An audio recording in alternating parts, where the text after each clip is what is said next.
특히 이제 중국 우리 이제 사역자들이 군산에 와서 제가 물어보지도 않는데도 이야기하는 게, 목사님, 차를 타고 오면서 교회를 세워보았는데 끝이 없어요. 정말 한국은 복받은 나라입니다. 이렇게 많을 수가 있습니까? 놀랄 정도로 그들은 이야기를 해요. 그럼 과연 교회는 누가 세울까?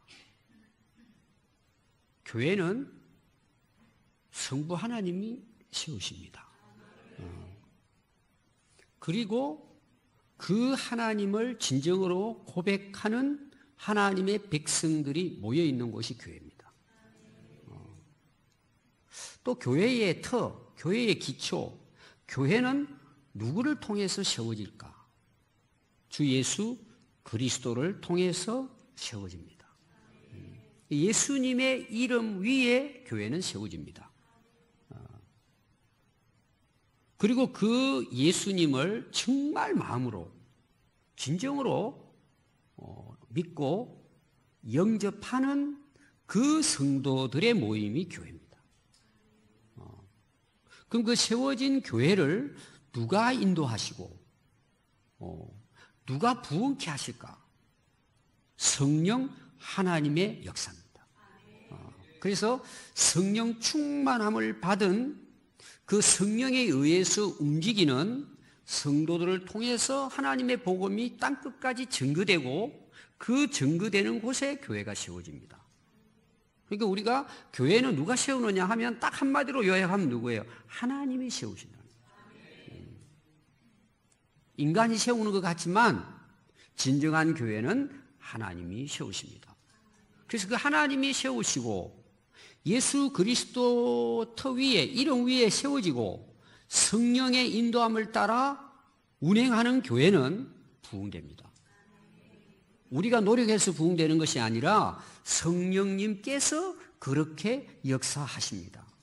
그래서 우리가 성령 충만해지면 그 교회뿐만 아니라 또 그 교회를 통해서 하나님의 나라가 계속해서 확장되어져 나가는 것입니다.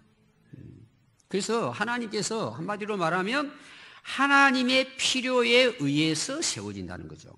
하나님의 필요에 의해서 하나님의 뜻을 이루기 위한 거죠. 그 뜻이 뭐겠어요? 영혼 구원이죠. 하나님 나라를 세우기 위해서 하나님이 세우십니다. 그래서 하나님이 세우시는 그 교회는 오늘까지도 역사를 보면은 그 시대, 그 지역에 빛이 되었고 소금이 되어서 많은 영혼들을 살려내는 역할을 잘 감당해 왔다는 것을 교회 역사를 통해서 우리가 확인할 수 있습니다. 특별히 우리가 이제 교회 역사는 사도행전에서부터 시작이 됩니다. 그래서 실제로 사도행전의 교회의 탄생과 그 교회의 역사를 보면 정말 하나님이 세우시고 성령께서 그 교회를 이끄시고 부흥시키셨다는 걸 우리가 확인할 수 있습니다. 그래서 오늘 여러분들이 읽은 말씀은 제가 이제 한 절의 말씀만 읽었어요. 그 초대 교회가 부흥됐다, 이런 내용입니다. 그 당시 굉장한 핍박과 고난이 있었음에도 불구하고 교회는 평안을 누리고, 그리고 든든히 성장하고 하나님을 경외하고 성령의 위로로 그 수가 점점 더해갔다. 그 수가 점점 더해감으로 오늘 우리 한국 여기까지, 우리 교회까지, 또 우리 교회를 통해서 선교사들을 파송하고 세워진 교회들을 통해서 하나님의 교회의 역사는 계속해서 부흥돼 가고 있다는 것을 말씀하고 있습니다. 그래서 교회 부흥의 역사는 하나님의 절대적인 주권 아래에서 이루어지는 역사입니다. 여러분들 그 사도행전 1장부터 한번 보십시오. 사도행전 1장은 예수님의 성천에 대한 말씀이죠. 근데 제자들이 이제 물어봅니다. 예수님 부활을 하셨으니까 하나님 나라가 이때입니까? 이제 다 됐습니까? 언제입니까? 그게 제자들 입장에서는 굉장히 궁금하지 않겠어요? 그때 예수님 하신 말씀이 뭐예요? 너희들 너무 날짜에 신경 쓰지 말고 오직 성령이 너희에게 임하면 너희들이 권능을 받는다. 그래서 담대하게 땅끝까지 이르러 내 증인이 될 것이다. 이게 이제 사도행전 역사를 예수님께서 승천하시기 전에 제자들에게 알려준 내용이죠. 그리고 실제로 2장에 성령의 불이 제자들에게 임합니다. 거기에 모여있는 사람들이 전부 다 성령의 임재를 경험합니다. 그때부터 뭐예요? 그들이 성령의 인도함을 따라 담대하게 복음을 전합니다. 그 당시 처음에 나타난 성령의 은사가 뭘까요? 방언의 은사입니다. 근데 방언의 은사는 왜 주어졌을까? 그 당시는 외국어 학원이 없죠. 학교도 없습니다. 배울 수도 없어요. 성령이 말하게 하심으로 복음을 전하게 하신 거죠. 그 당시 6월절 날 예루살렘 성전에 세계 각처의 유대인들이 6월절 절기를 지키기 위해서 모였어요. 그때 성령이 임합니다. 제자들에게. 그리고 그들이 나가서 그들에게 복음을 전하는데 방언으로 말이 됐단 말이에요. 그래서 각자의 언어로 그 복음을 듣게 됩니다. 그래서 막 가슴을 치면서 우리가 어찌해야 되느냐, 우리가 도대체 어찌해야 될꼬. 그때 이제 복음의 시발점이 베드로죠. 베드로와 제자들이지만 이제 베드로가 대표자로 뛰죠. 그래서 베드로가 담대하게 복음을 전합니다. 그러니까 믿는 자가 3,000명이나 더해지고 기적과 표적들이 일어나기 시작합니다. 원래 베드로가 어떤 인물입니까? 도망친 인물입니다. 고기 잡으러 떠난 인물이에요. 용기도 없어요. 몸을 사리고 무서워하고 숨었던 베드로가 담대하게 복음을 전합니다. 왜 그럴까요? 성령의 능력을 경험한 후에 가능했던 것이죠. 그래서 교회가 뭐예요? 초대교회 예루살렘 교회가 시작이 됩니다. 그리고 그 교회가 날로 이제 부흥되는 역사가 일어나게 됩니다. 그리고 이어서 이제 교회가 부흥이 되니까 할 일이 많아지겠죠? 그래서 사도행전 6장에서 사도들이 집사를 세웁니다. 7 집사를 세워요. 그 중에 첫 번째가 스데반, 두 번째가 빌립입니다. 그래서 여러분들이 6장 이후로 보면은 스데반이 얼마나 대단한 집사였는가를 보여줍니다.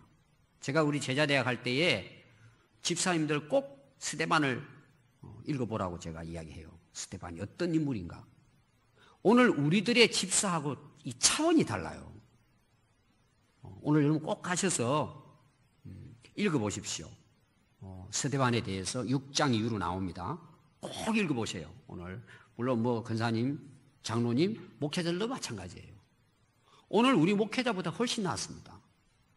그냥 나았다는 것이 그냥 뭐 그렇게 열심히 했다 이런 차원도 있겠지만 예수 그리스도의 역사를 다 깨고 있습니다. 구약으로부터. 대단한 인물들입니다. 빌립도 마찬가지입니다. 그래서 이 성령 받고 스데반의 복음의 역사가 일어나요. 그 이어서 빌립이에요. 그 이어서 사울이에요. 바울이죠. 이게 이제 연달아 나옵니다. 베드로, 스데반, 빌립, 그 다음에 사울, 바울의 이야기입니다.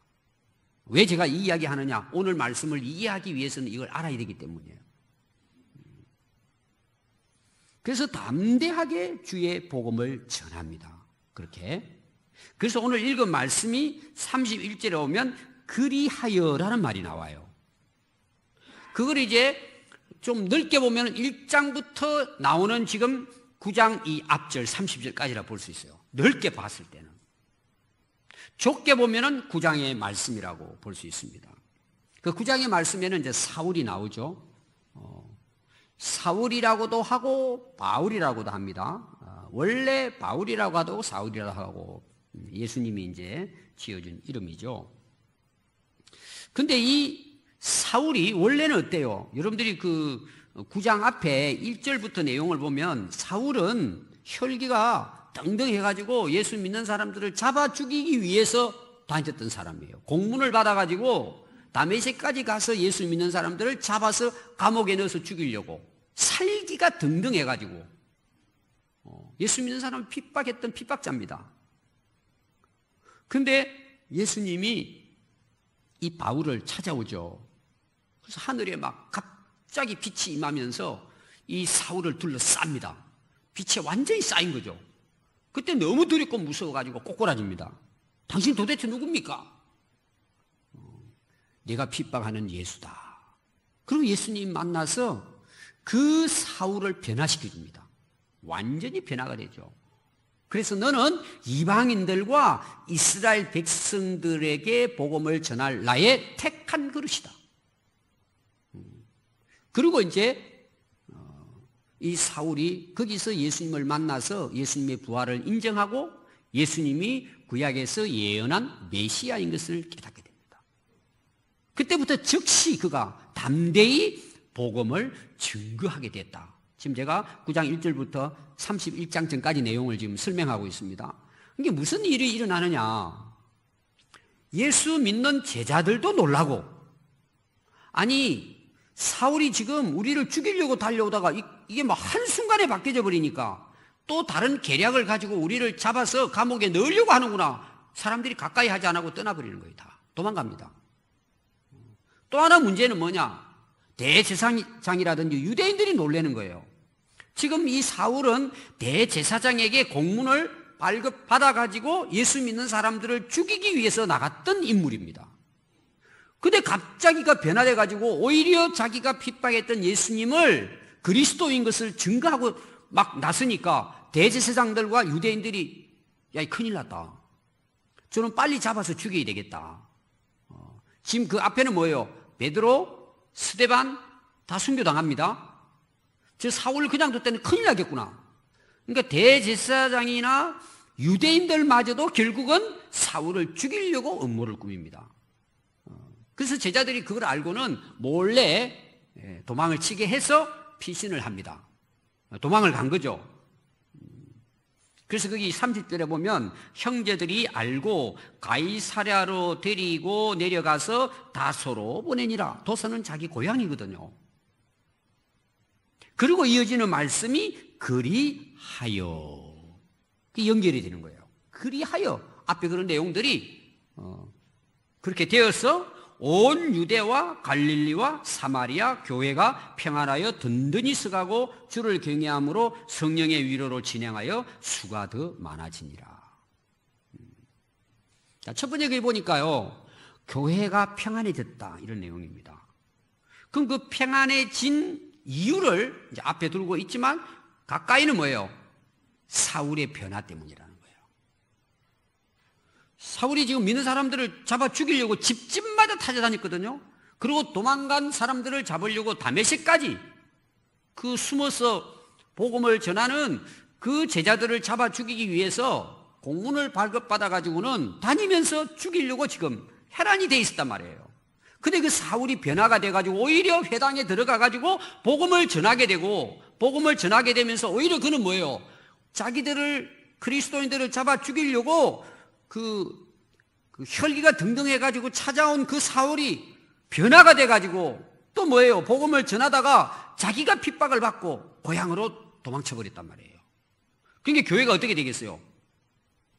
다 막 사울이 잡아 죽이려고 지금 공격에 들어오는데 숨어가지고 어떤 경우는 두려워하면서 있는 상황에 사울이 변화가 돼가지고 고향에 가서 복음을 전하는 사도가 됐단 말이에요.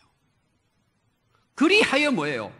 그 핍박 중에서 고난받던 교회가 평안함을 얻었다는 거예요. 물론 일시적이죠. 그러니까 한 사람의 변화, 사울의 변화죠. 여러분, 누가 사울을 변화시킬 수 있을까요?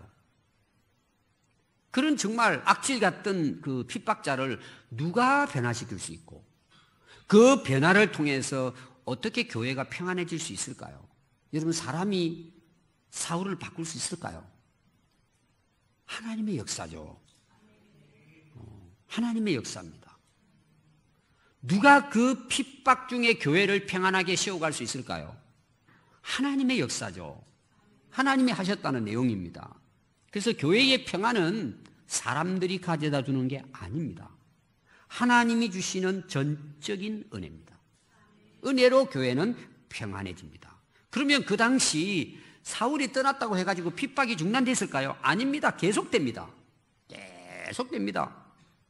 그래서 여러분, 기독교 역사는 그 초기 기독교로부터 시작해가지고 지금까지예요. 물론 두 가지가 의미가 있어요. 그 핍박은 외부적인 핍박이 있죠. 지금 이건 외부적인 핍박이죠. 그럼 초대교회 안에서는 외부적인 핍박만 있었을까요? 아닙니다. 교회 안에도 핍박이 있는 거예요. 교회 안에도 문제가 있단 말이에요. 지금 우리 한국 교회는 정치적으로는 교회를 공격하지 않습니다. 외부적으로 핍박한다든지 뭐 교회 문을 닫게 한다든지 정교 분리 원칙이 있어요. 우리나라 법에는. 교회가 평안하지 못하는 오늘의 우리 한국 교회는 문제가 어디 있습니까? 교인들 안에 있는 거예요. 그럼 여러분, 교회를 핍박하는 주체는 누굴 것 같아요? 주인공은 사탄마귀입니다. 그럼 누굴 통해서요? 지금 이 말씀의 앞에 나오는 사울도 뭐예요? 사단마귀가 조종을 한 거죠. 그리고 교회를 무너뜨리려고 한 것입니다. 근데 하나님께서 어때요? 평안하게 해주셨어요. 외부적인 평안이죠. 여러분, 고린도전서를 보십시오. 교회 안에가 뭐예요? 문제가 있잖아요. 오늘 우리 한국 교회도 마찬가지입니다. 교회 안의 문제가 교회를 무너뜨리는 거예요. 이거는 정치적인 것도 마찬가지입니다. 국가와 국가의 관계도 마찬가지예요. 외부적인 세력에 의해서 우리나라가 고난도 당하지만 지금 어때요? 뭐 일본이 우리를 공격하는 것도 아니고 북한이 우리를 아직 공격하는 건 아니죠. 그러나 우리 한국의 평안이 왜 깨집니까? 우리 국민들에 의해서 나라의 안녕이 파괴되고 하고 있는 거예요. 오늘 교회도 마찬가지입니다. 그럼 이런 교회에 진정한 평안이 어떻게 주어지냐는 거죠. 하나님의 역사예요. 외부적인 것뿐만 아니라 내부적인 것도 교회가 평안히 든든히 서갈 수 있는 것은 하나님의 은혜예요. 제가 결론 부분에 이야기하겠지만 제가 교회 이야기만 하는 건 아닙니다. 여러분 가정도 교회예요. 넓게 보면 이 세상도 교회예요. 다 하나님의 주권 아래에 있잖아요. 어떤 경우는 내 개인도 마찬가지예요. 우리가 살아가면서 얼마나 힘들고 어려운 일들이 많이 있습니까? 여러분 마음이 어떤 경우에는 막 불안하기도 하고 근심 걱정이 가득 차고 막 마음이 이렇게 했다 저렇게 했다 동요가 되고 그러잖아요.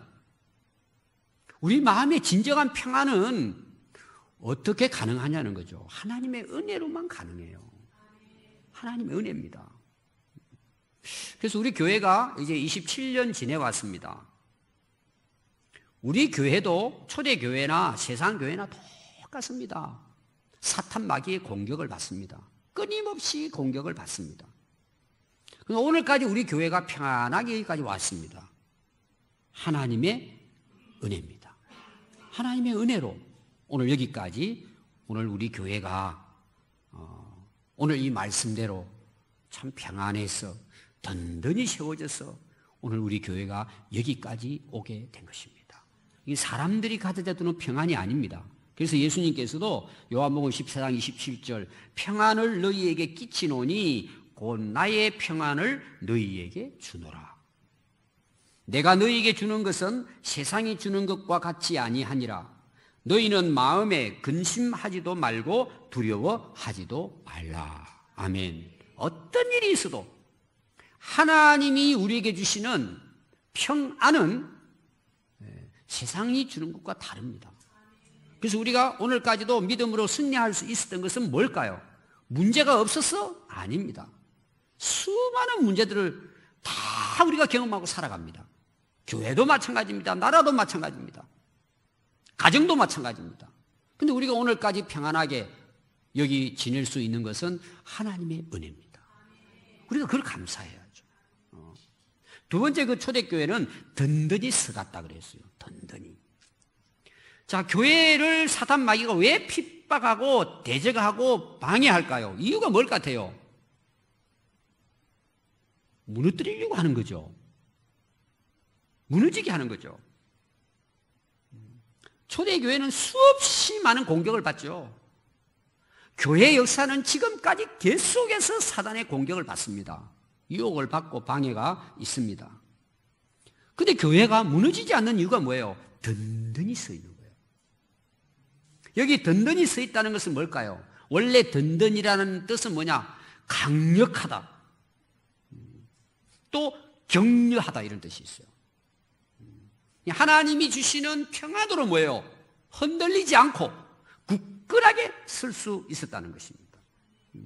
사단 마귀는요, 여러 가지 방법으로 아마 예수님 재림하실 때까지는 공격할 거예요. 그 공격하는 게 뭐예요? 쓰러뜨리려고 공격하는 거예요. 뿌리채 뽑혀가지고 넘어뜨리려고 뭐예요? 환난 풍파를 주는 거죠. 근데 하나님이 함께 하시고요, 하나님이 주시는 평안으로 충만한 성도, 가정, 교회는 오히려 그 고난과 그 핍박과 그 아픔이 뭐예요? 오히려 뿌리를 더 예수님께 깊이 내리고 더 든든해지도록 역사하시는 거죠.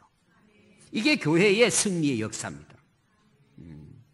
그래서 아무리 그런 많은 공격, 유혹이 와도 뭐예요? 마음이 평안한 거예요. 우리를 그렇게 공격이 오지만 절대 쓰러지지 않는다는 거죠. 왜 그럴까요? 하나님이 함께하는 교회가 그렇다는 거죠. 오늘까지 우리 교회도 보면은요, 사단 마귀는 끊임없습니다. 우리 교회뿐만 아니라 다른 교회도 마찬가지입니다. 계속 공격합니다. 여러 가지 방법으로.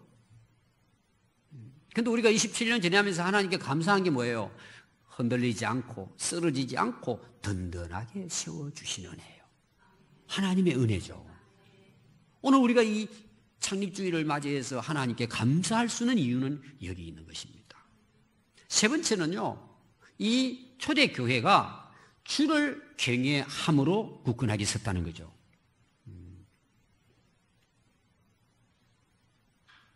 눈에는 우리가 보이지 않는 하나님이 교회의 주인이시고 다스리시고 인도하십니다. 교회, 그 주님을 믿는 우리 성도들은 보이는 교회예요. 보이는 교회. 우리가 모여서 교회에 모여 예배도 드리고 또 우리가 뭐예요? 하나님의 나라 일을 하잖아요. 근데 교회가 평안하게 든든히 서가는 데 있어서 중요한 것은 그 성도들이 중요한 거예요. 다 교회는 똑같습니다. 주님의 교회입니다. 근데 교회가 막 문제가 생기고 혼란하고 또 어떤 교회는 교회 문을 닫습니다. 갈라지기도 하고 싸우기도 하고. 여러분, 그 원인이 어디 있다고 봐요? 하나님을 두려워할 줄 모르는 거예요. 근데 이 초대교회는 하나님을 두려워했단 말이에요. 하나님을 경외했던 교회입니다. 하나님을. 다시 말하면 핍박을 두려워하지도 않고 사람도 두려워하지 않고 세상도 두려워하지 않고 하나님을 두려워했기 때문에 그걸 이겨냈다는 거죠. 하나님을 두려워했다. 자, 베드로 보십시오. 베드로도 원래 이제 겁쟁이잖아요. 입은 살아가지고 큰 소리 쳐요. 죽을 때까지 따르겠습니다. 우리도 다 그런 고백하잖아요. 근데 실제로 우리가 핍박을 당해보세요. 그 말하고는요, 차원이 다른 부분이에요. 다 우리가 입으로 고백할 수 있어요. 그러나 베드로 결국은 실패하잖아요. 근데 사도행전에 가서 베드로가 사도행전의 역사를 시작합니다. 왜 가능했을까요? 성령 충만함 때문이에요. 그래서 담대히가 복음을 전합니다. 근데 이 기적이 일어나는 거예요. 환자들도 치료를 받고 귀신들도 쫓겨나가고 또 그 복음을 듣는 사람들이 뭐예요? 3,000명이나 회개하고 예수님을 따르는 제자가 된 거예요. 저는 전에 성경 해석이 더 좋은 부분이 있어요. 이 부분이에요. 예수님의 제자가 3,000이었다고 기록하고 있어요. 전에 개역 성경은. 근데 개정된 성경은 믿는 자의 수가 3,000이다 이랬어요. 뭐 비슷한 내용이지만 믿는다는 것은 예수님을 따르는 제자를 의미한다 이 말이에요. 근데 그게 약화될 수 있어요. 우리가 예수님을 믿는다는 것은 예수님을 따른다는 의미가 있는 거예요. 그래서 전에 성경은 제자라고 이렇게 해석을 한 거예요. 저는 그게 더 중요하다고 봐요. 오늘 그냥 교회에 뭐 3,000명이 모였다. 이게 중요한 게 아니고 예수님을 믿고 따르는 제자들이 3,000 됐다. 이건 차원이 다른 거예요. 근데 그 당시 핍박 중인데요. 그게 가능했느냐? 가능했다는 거예요. 그 한 사람이 베드로예요. 베드로 순교하잖아요. 그렇게 해서 막 교회가 부흥이 되니까요. 대제사장들과 유대인들이 베드로를 잡아 죽이려고 옥에 집어넣은 거예요. 그리고 협박을 합니다. 너 풀어주기는 풀어주겠는데 너 나가가지고 한 번만 더 예수님을 증거하면 너 죽여버려. 예를 들면 협박을 합니다. 그때 베드로가 뭐라 그런 줄 아세요? 담대하게 이야기합니다. 그러면 내가 너희들 말 듣는 게 옳겠어? 하나님 말 듣는 게 옳겠어? 너희들도 하나님을 믿는데 한번 생각해봐. 내가 너희들이 두려워서 하나님 말씀 못 전하겠냐 이런 뜻이에요. 너희들 말 듣는 게 중요하냐? 하나님 말씀 전하는 게 중요하다는 거예요. 이게 무슨 말이에요? 난 너희들 두려워하지 않아. 하나님을 두려워하지. 여러분, 오늘날 교회가 평안하고 든든하게 써가는 교회는요, 사람을 두려워하는 것이 아니라 하나님을 두려워하고 하나님을 경외하는 성도들이 많을 때 가능한 거예요. 그 초대교회가 그렇게 됐다는 거예요. 오늘 우리가 돌아봐야 될 부분입니다. 자, 스데반 일곱 집사 중에 첫 번째입니다. 7절부터요, 이제 스데반이 결국은 복음을 전하는데, 스데반을 통해서 수많은 사람들이 회개하고 돌아옵니다. 그러니까 이제 스데반을 또 잡아 죽이려고 하잖아요. 그래서 유대인들이 스데반을 잡아서 이제 돌로 쳐 죽이거든요. 돌을 막 쳐서 죽입니다. 그 현장에서. 근데 스데반이 성령 충만하여 하늘을 우러러 봅니다. 그러니까 하나님의 영광을 보게 돼요. 환상을 본 거죠. 그리고 그 예수님이 그 우편에 서 계시는 거예요. 기다리고 계시는 거죠.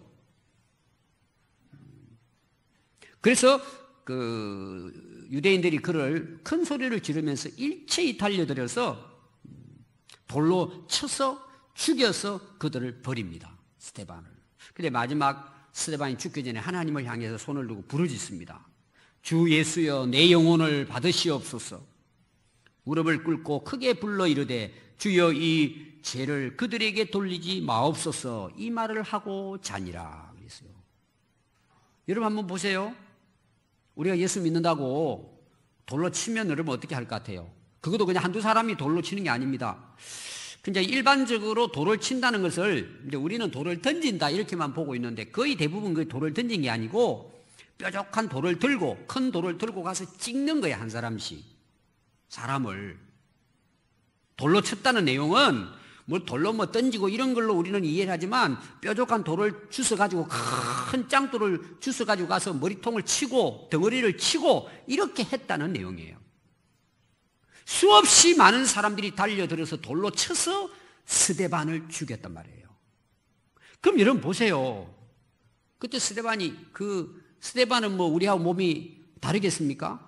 몇 대 맞으면 정신 잃고 얼마나 고통스럽겠어요. 아이고 내 다시는 예수님이 안 지낼 테니까 살려주시오 할 수도 있잖아요. 그만 전한다 하면 살려준다 그랬으니까. 근데 스데반의 기도를 보십시오. 하늘을 쳐다보면서 그 돌을 맞아 죽어가면서 끝까지, 그러니까 오늘 잔이라는 건 뭐예요? 끝까지 그 돌을 맞으면서 순교했다는 내용이에요. 그거를 두려워하지 않았다는 내용이에요. 왜 그랬을까요? 하나님을 두려워했다는 것입니다. 죽음 앞에서도. 오늘 우리 그리스도인들이 사람을 두려워하지 않고 세상을 두려워하지 않고 하나님을 경외한다면 여러분 그 교회는 든든하게 세워져 갑니다. 저는 우리 평안교회 성도들이 사람을 두려워하지 말고 하나님을 두려워하는 신앙생활, 하나님은 그들을 통해서 교회를 세워가시는 것입니다. 마지막, 성령님의 위로로 진행하였다. 앞에서 제가 이야기했습니다. 교회 역사는 성령님의 역사라고 그랬어요. 인도하심입니다. 근데 그 강조점이 뭐냐 그러면 위로하심입니다. 여러분 우리가 실제로 핍박, 고난, 고통을 당해보면 견디기 어렵습니다. 우리가 사람인데. 근데 성령님이 함께 하시고 찾아오시고 위로해 주셨다는 거예요. 격려해 주시고 힘을 복돋아 주시고 함께 하시고 인도해 주셨다는 거예요. 성령께서. 그래서 여러분 그 제자들에게 예수님께서 대답할 때 말씀이 뭐예요? 사도행전 시작이 1장 8절이잖아요. 오직 성령이 너에게 임하시면 권능을 받고, 그 다른 말로 말하면 뭐예요? 오늘 이 말씀과 비교하면 위로함을 받고 이런 뜻이에요. 그분이 주시는 힘을 얻고 그 힘으로 뭐예요? 이겼다는 내용이에요. 그 힘으로 어떻게 했다는 거예요? 진행했다는 거예요. 그 많은 핍박과 고난과 고통이 얼마나 많았습니까? 근데 성령님이 함께 하시고 위로해 주시고 능력을 주셔서 계속해서 그 맡은 사명들을 잘 감당해 나갈 수 있도록. 다른 성경은 정진했다 이렇게 해석을 했어요. 변함없이 끝까지 교회의 사명을 감당했다는 것입니다. 성령의 위로하심이죠. 그래서 여러분 사도행전을 다른 말로 말하면 뭐예요? 성령 행전이라고 이야기하는 것입니다. 그래서 초대교회 부흥의 역사는 뭐예요? 성령의 능력으로, 성령의 권능으로, 성령의 위로하심으로 이루어진 교회의 역사입니다. 그래서 어떤 결과가 일어났습니까? 그게 오늘 여러분 말씀 이어서 결론이 뭐예요? 수가 더 많아지니라. 여러분 이 수가 많아지는 것, 오늘날 교회는 양적인 성장이 중요하냐, 질적인 성장이 중요하냐 이런 것들 놓고 이제 뭐 왈가왈부합니다. 여기 중요한 것은 뭐냐 그러면은 성령의 역사로 이루어지는 부흥은 결국은 뭘 의미하고 있느냐 하면은 믿는 자들이 많아졌다는 뜻입니다.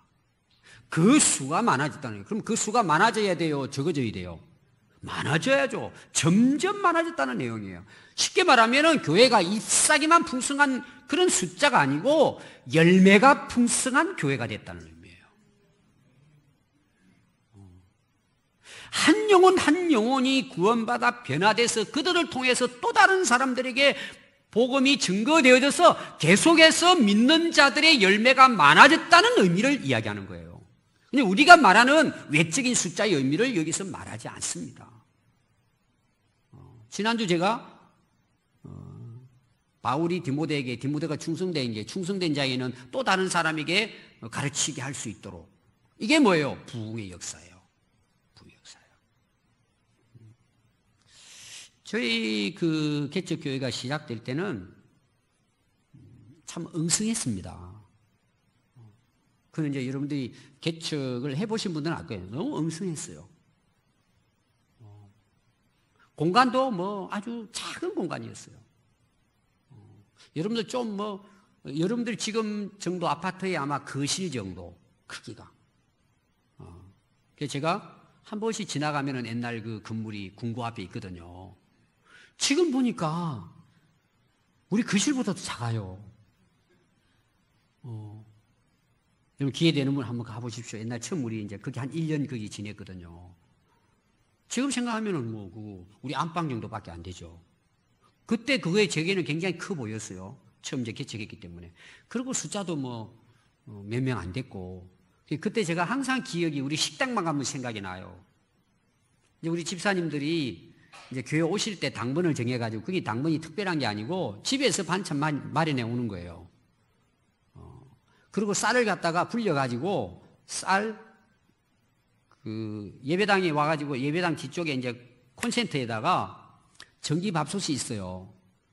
아마 10인용 정도 밥솥일 거예요. 조그만한 전기밥솥에다가 밥 앉혀놓고 예배 마치면 그 밥 가지고 먹었어요. 그게 우리 교회의 시작이었어요. 그리고 김치 몇 개 이렇게 가져와 그냥 그 바닥에 앉아가지고 이렇게 먹었어요. 지금 우리 주방하고 비교하면 상상이 안 되죠. 그렇게 시작을 했어요. 앞이 안 보여요. 그리고 그때 이제 모여있는 몇 분의 성도들이 그렇게 믿음이 좋은 사람들도 아니고. 근데 이제 오늘까지 우리가 27년 지내온 거 보면, 참, 그때 이제 계셨던 분들이 우리 교회에 지금도 많이 남아 계시거든요. 그 초창기 시작했던 분들이. 그런 어떤 참 보잘것없게 시작은 했지만 뭐예요? 오늘 우리 교회가 여기 있어요. 하나님의 은혜죠. 누가 그걸 할 수 있어요? 누가? 할 수가 없어요. 저는 그걸 목회자로서 경험해 왔기 때문에 우리가 할 수 있는 게 하나도 없어요, 정말. 근데 감사한 게 뭐예요? 우리 교회 이름 그대로 평안한 교회예요. 원래 샬롬이잖아요, 샬롬. 그 이제 유대인들이 서로 인사한다. 아침에 우리가 안녕하십니까? 이 인사거든요. 샬롬이에요. 이 샬롬의 의미는 굉장한 의미가 있는 거예요. 그냥 하루 진행 잘 지냈으면 이런 차원이 아닙니다. 그 당시 그 전쟁도 있고 핍박도 있고 언제 그냥 아침 일어나면 어느 집사님 그냥 감옥에 들어가 있고 뭐 예를 들면 이제 구약 시대 때도 얼마나 이스라엘 백성들이 고난을 많이 당합니까? 서로 아침이 되면 인사가 샬롬. 그는 전쟁에서 평안했냐 이런 뜻도 있는 거예요. 안 죽고 살아났냐 이런 뜻도 있어요. 너 굶지 않고 살아났냐? 너 붙들리지 않고 살아났냐? 그게 이제 초대교회에서도 예수님 시대 때도 샬롬이 인사가 됐어요. 그래서 너희들 어느 집에 들어가거든 샬롬하고 그 집안의 평안을 빌어줘라. 샬롬이에요. 그게 우리 평안교회라는 이름입니다. 저는 오늘 이 말씀이 그냥 우리 교회가 하나님 은혜로 평안하게 지내온 것도 하나님의 은혜지만 앞으로도 우리 교회는 평안한 교회, 그래서 든든히 써가는 교회, 주님을 두려워하고 믿는 자가 우리 교회를 통해서 성령의 역사하심으로 더해지고 그리고 성교의 비전이 계속해서 이루어지는 그런 교회로 나갈 수 있기를 바라요. 거기에 중요한 게 평안이에요. 샬롬이에요. 그리고 여러분들의 자신이 평안해야 돼요. 샬롬이 돼요. 내 안에 평안이 있어야 돼요. 내 안에. 그리고 뭐예요? 그걸 통해서 여러분들의 가정이 샬롬이 돼야 돼요. 여러분의 가정이 평안한 거예요. 여러분도 가정을 통해서 이웃에게 이 샬롬이 전파되어 나가야 돼요. 그 진정한 샬롬이 어디서부터 이루어져요? 예수 그리스도를 통해서 이루어지는 거예요. 복음을 통해서 이루어지는 거예요. 복음을 통해서. 그래서 여러분 이 평안함은요 축복입니다. 여러분 축복이 뭐예요? 평안함이에요. 여러분 평안이 뭐예요? 능력이에요. 평안이 능력이에요. 평안한 사람은 어느 누구도 무너뜨릴 수가 없어요. 능력이에요. 축복이에요.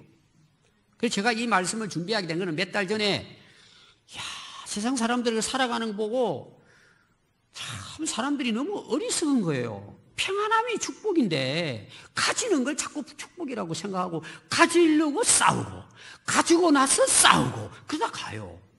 교회도 마찬가지입니다. 여러분 교회가 평안하기 위해서 있는데 평안하기 위해서 싸우고 이 모순을 우리가 모르고 살아간단 말이에요. 샬롬이 축복입니다. 샬롬이 능력입니다.